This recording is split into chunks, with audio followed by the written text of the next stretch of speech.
두 번째는 채권을 바라보면 채권이라는 거는 물가가 올라가면 죽어요.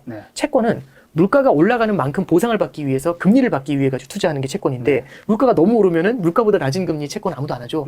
물가가 10%씩 오르는데 정기예금 3%짜리 하는 사람은 바보죠.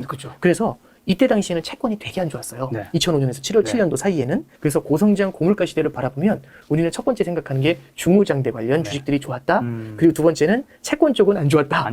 네, 그 다음에 세 번째는 원자재 관련은 좋았고 그 다음에 금도 나쁘지 않았었죠. 저성장 고물가는 성장 자체가 안 나오는데 물가는 높아요. 언제가 그랬냐면 70년대 스태그플레이션 시대 때 그랬었어요. 저도 그때는 사실 살아본 적은 없어서 물가가 높으니까 비용이 높아요. 그럼 매출은 낮은데 비용이 높으면 손익이 안 나오겠죠. 기업 실적이 안 좋습니다. 주식이 안 좋아요. 그리고 두 번째는요. 물가가 오르니까 채권이 안 좋아요. 그래서 많은 분들이 그 말씀을 하세요. 품을 담고 있는 용어였더라고요. 그래서 그때 당시에는 원자재가 좋았어요. 국제유가가 배럴당 2달러였던 게 44달러까지 뛰었습니다. 금 가격이 온스당 30불이었던 게 온스당 35불이었던 게 600불까지 뛰었어요. 그때 70년대입니다. 그러면 저성장 고물가의 시대를 감안한다면 주식 채권이 어려우니까 원재재로의 해지가 필요할 수 있겠죠. 첫 번째는 이제 고성장 저물가의 시대입니다. 이게 참 독특한 시대이긴 한데요. 제가 바라보는 가장 이상적인 시대가 2017년이었다고 생각을 해요. 2017년? 아마 주식 투자를 오래 해보신 분들은 2017년장을 잊으실 수가 없을 거예요. 그러니까요. 첫 번째는 고성장이잖아요. 주식이 다 좋아요. 주식 채권이 다 좋아요. 물가가 안 오릅니다. 물가가 안 좋으니까 채권도 당연히 안정적이었죠. 주식의 시대는요. 물가가 낮으니까 채권이 좋아요. 성장이 안 나오면 금이 안 좋고, 성장이 안 나오면 주식이 안 좋겠죠. 그리고 성장이 안 나오고 물가도 안 좋으니까 원자재는 안 좋겠죠. 그러면 저성장 저물가는 지금의 시대라고 볼 수 있는데 주식이 안 좋고 채권만 좋고 원자재가 안 좋은 시대예요. 그러니까 각국의 중앙은행에서 어마어마한 돈을 때려붓기 시작합니다. 유동성. 그렇죠. 돈을 마구 뿌리니까요. 그 돈의 힘으로 주식시장이 달려갑니다. 지금의 저성장 저물가의 시대라는 말씀을 드렸는데 엄밀하게 말씀드리면 저성장 저물가의 시대에서 지금 어디론가 바뀌어가려고 하는 근데 꽤 오랜 시간이 걸릴 거라고 생각을 하고요. 저성장 저물가가 지난 10몇 년을 저성장 저물가에 머물러 있었어요. 그리고 그 중심에는 지금 미국의 재무장관이 옐런이라는 사람이 있었습니다. 정말 많은 노력을 했는데 노력을 해서 올릴만 하잖아요. 그러면 아유 거대한 물가 상승이 나타날 수 있어.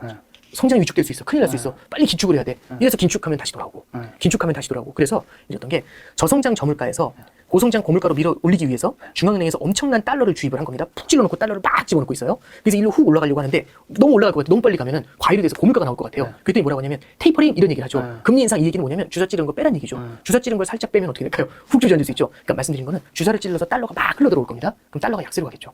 주사를 빼면 달러가 돌아갈 수 있죠. 예, 그래서 저는 달러라는 자산도요, 내 포트폴리오의 일부로서 다른 자산이 망가질 때 혼자 튀는 자산이 달러거든요. 그래서 저는 포트폴리오 분산 투자가 굉장히 중요하다고 생각을 하고, 근데 이제 금에 투자하는 포인트는 뭐냐면, 달러 가치가 하락을 할 때 달러가 타락을 하는 가능성을 열어둘 필요가 있습니다. 부채가 많아진다는 얘기는 1%의 금리를 인상하는 것도 과거에 비해서 훨씬 힘들어지게 만든 거예요. 지난 30년 동안 부채가 계속 올라오는 사이클에서는 금리가 계속 낮아지면서 금리 인상을 하더라도 예전보다는 덜해요. 복되면서 부채가 더 쌓이니까 금리 인상이 굉장히 신중해지게 됩니다. 그러면 나중에 어떻게 되냐면 이 부채가 너무 많이 쌓여가지고 부채에 부담이 생기잖아요. 그러면 이 부담을 갖다가 어떻게 해서든지 이 무게를 갖다 이겨내기 위해서 더 많은 돈을 주입을 하게 됩니다. 더 많은 달러를 주입하게 되면은 달러의 타락이 좀 더 빨라질 수 있죠. 다시 돈을 더 주입을 하는 일이 벌어질 수 있죠. 이럴 때는 누가 눈을 뜨게 되냐면 금이 눈을 뜨게 돼요. 그래서 이제 실제로 하나만 사례를 말씀드리면 2011년이 그랬던 것 같아요. 그때 이제 물가도 많이 올랐고요.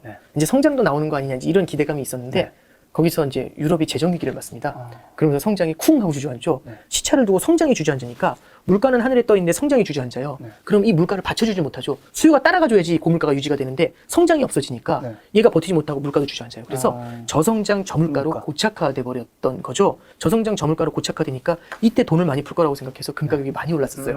근데 이후에 2014년, 15년부터 경기가 좀 돌아서니까 미국이 금리 인상을 한다고 해요. 그때 금 가격이 그때부터 고전하기 시작합니다. 언제 돌아서냐면 2019년에 다시 한번 올라가려다 주저앉아 버렸거든요. 트럼프 행정부 때 답이 없으니까 무역전쟁하면서 주저앉으니까 답이 없으니까 미국이 금리 인하하겠다고 선언하죠. 금리 인하하겠다고 선언한 게 19년도 6월이었거든요. 그때부터 금 가격이 5년간 잠자다가 눈을 번쩍 떴어요. 그 ETF를 찾으실 수 있어요. 그렇잖아요. 경기 민감주 관련 ETF, 그렇죠. 채권 관련 ETF, 금 관련 ETF 다양하잖아요. ETF 투자를 되게 HTS를 되게 편하게 쓰시는 분들도 많이 생기셨고.